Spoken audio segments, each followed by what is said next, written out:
Hey, what's up everyone? Pastor JAMZ back with another review, and today we got the latest album by Cuco, Ridin. Cuco is 26-year-old Latin singer-songwriter Omar Banos from Hawthorne, California.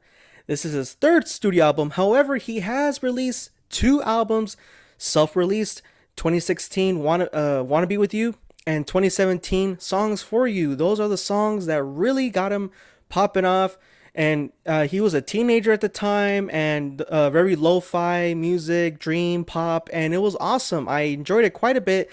However, in 2018 he released an EP, Chiquito, and I didn't really like it as much as his previous work. I did like Summertime High Time. That was a really banger back in high school in the summer. But 2019 he released his first studio album, Para Mi, and I wasn't really a fan. I thought that it was way too much mainstream, especially he's a very talented producer himself, and he produced his own work previously. And not to say that he doesn't produce his own work now, but he has more resources now, is what I'm saying.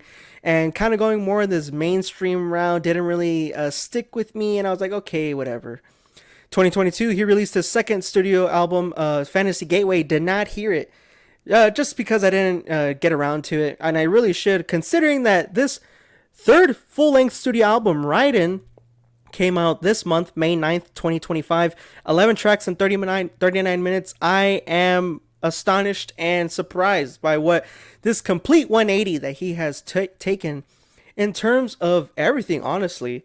I heard his single, it was shown to me, My 45, featuring John Carter, who has worked with him for quite some time. That song is banging. The chemistry between them is so unreal. It is like just very nice, and it's very cool to see them working together after so many years and just keeping that chemistry on lock. You know what I mean?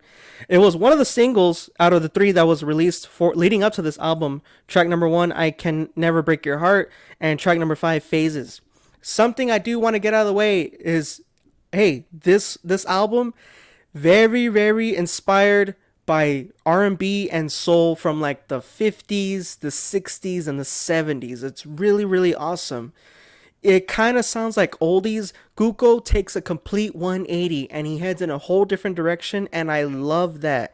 I love this whole new wave of these artists from both West Coast and East Coast bringing back this sound and modernizing it, not to the point where it loses its identity and loses the sense of its roots, not at all. And I love that Cuco took the chance and the risk.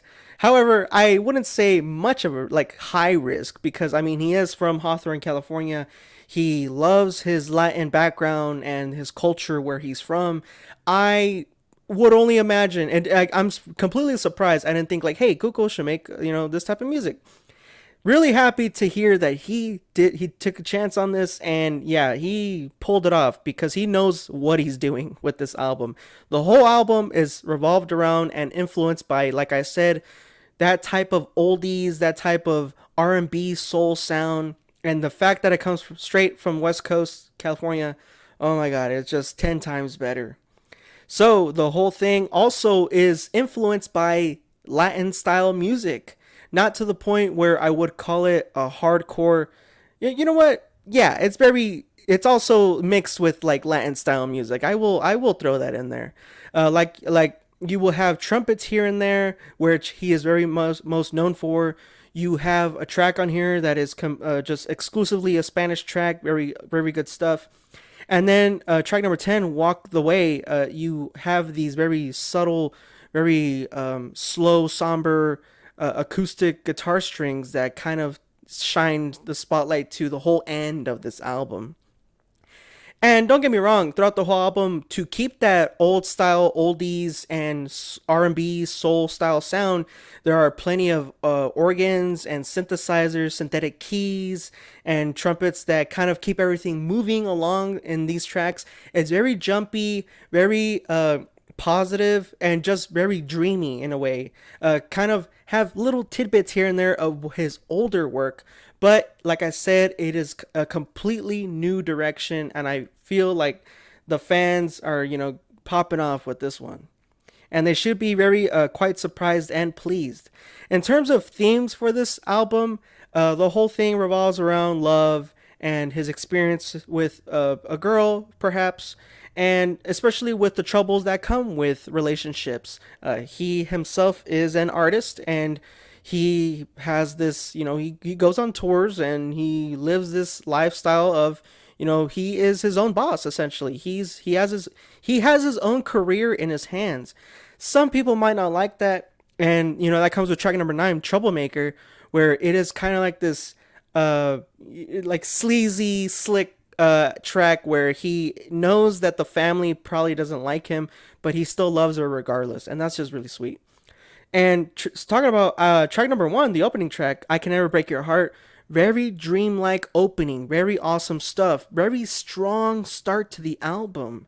Then you have Ridin, track number 3, where he has expanded his vocal sounds and his vocal talents. It's more high pitched, more different, more dreamy, and it is just so sweet to the point. It's sweet, and it's not to the point where like, oh, this doesn't sound like him, he's using auto tune. It's, to me, it sounds very natural, and I think that's very good for him to expand on ideas and explore new ideas. Track number 4, Para Ti, very sweet stuff.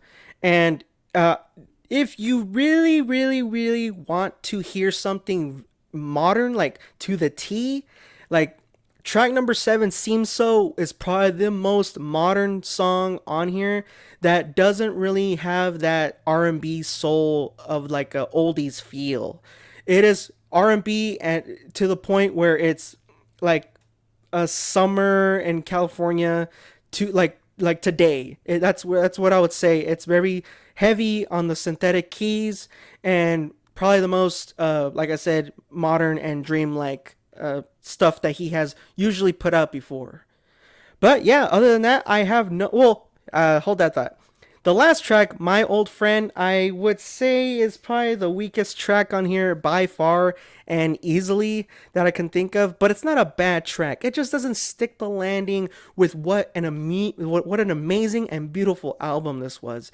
To me, Walked Away, Walked Away, track number 10 is probably the best send off and should have been the send off to this thing. However, the last track, My Old Friend, it's just very repetitive and very drawn out, and I feel like it just doesn't stick the landing with this album. And take it as you will. I won't really dock points for it. It's just it's a very forgettable track. Just throw it away. Track 1 through 10, just banger after banger after banger. I'll give this album, his Cuco's latest album, Ridin, a 9 out of 10. Hey, the guy has returned. I have not heard his last album, Fantasy Gateway. I really should get to that. Hey, in my eyes, he's almost done a decade's worth of music. He was a teenager as he started out, and he has come so far. He's 26 years old.